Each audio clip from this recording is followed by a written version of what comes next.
अस्सलाम वालेकुम दोस्तों, हम हमेशा ही आपके लिए सबक अमेज और सच्ची कहानियाँ लेकर हाजिर होते रहते हैं। दोस्तों, आज की सबक अमेज कहानी का उन्वान है 3 औरतें और 3 सच्ची कहानियाँ। दोस्तों, ये कहानी कनीज की है।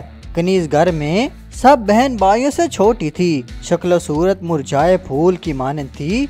सब लोग ही कनीज का मजाक उड़ाया करते थे और सब उसे बदसूरत बोलते थे।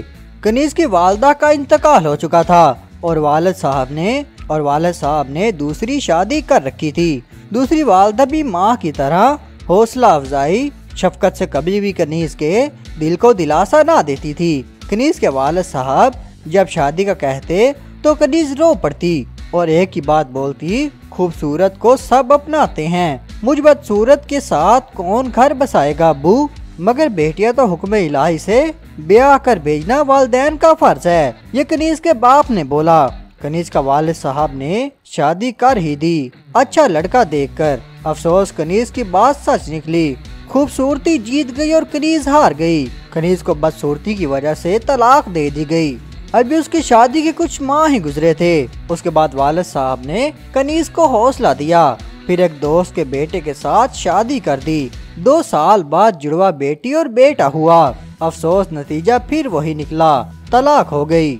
मगर अब की बार बाप ने भी बदसूरत बेटी से पल्ला चटक लिया और कहा, अब मैं और नहीं संभाल सकता, तेरी दूसरी माँ बर्दाश्त नहीं करेगी। आज वो बदसूरत कनीज सड़कों पर कभी कहीं तो कभी कहीं भीख मांग कर अपना और अपने बच्चों का पेट भर रही है। मैं देखता हूँ तो मैं रो देता हूँ, या अल्लाह, आखिर दुनिया को किस चीज की ख्वाहिश है। बेटियों से यहाँ खूबसूरत भी बर्बाद और बदसूरत भी तबाह। कनीज का नसीब तो मौला कायनात ने बेहतरीन लिखा था, बस लोगों की सोच में बैठी हुई वो खूबसूरत औरत। ऐसी कई बदसूरत लड़कियों के मुंह पर तलाक का थप्पड़ बनती हैं। अब कहाँ वो लोग हैं जो कहते हैं कि पार्लर पर चमकने जाती हैं औरतें। आज खुद औरतों को एहसास बदसूरती में मुब्तला करते हो। कनीज जैसी सड़कों पर दिल जाती, बाकी पैसों के दम पर पार्लर की खाक छानती हैं। इस हकीकत से मैंने महसूस किया कि घर एक बार जहाँ ना बसे, बेटी फिर से ना ब्याही जाए। जमाना इतना ज़र्फ नहीं रखता कि निभा जाए, और खूबसूरती इतनी ज़रूरी है तो हुस्न वालियों के पीछे लगाओ, लेकिन बदसूरतों को ऐसी सज़ा ना दो।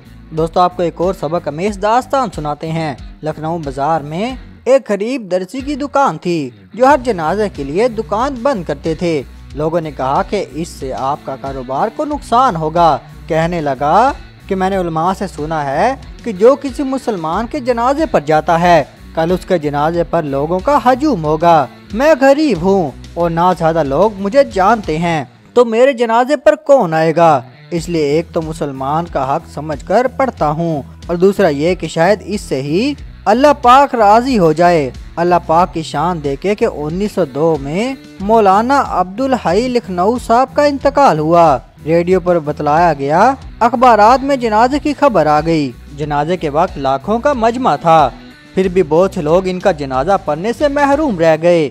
जब जनाजा गाह में उनका जनाजा खत्म हुआ तो उसी वक्त उस जनाजा गाह में एक दूसरा जनाजा दाखिल हुआ और ऐलान हुआ कि एक और आजिज मुसलमान का भी जनाजा पढ़ कर जाएं। ये दूसरा जनाजा उसी दर्जी का था। मौलाना के जनाजे के सब लोग, बड़े बड़े अल्लाह वाले उलमा कराम, सब ने उस दर्जी का जनाजा पढ़ा, और पहले जनाजे से जो लोग रह गए थे वो भी इसमें शामिल हो गए। इस गरीब का जनाजा तो मौलाना के जनाजे से भी बढ़कर निकल गया। अल्लाह पाक ने उस दर्जी की बात पूरी करके उसकी लाज रखी। सच कहा है कि इखलास बहुत बड़ी नेमत है। अल्लाह हम सब की जिंदगी में आसानी अता फरमाए। तो दोस्तों, लाइक, शेयर और सब्सक्राइब करके जरूर जाइएगा। आपको मिलते हैं नेक्स्ट वीडियो में, तब तक के लिए अल्लाह हाफिज।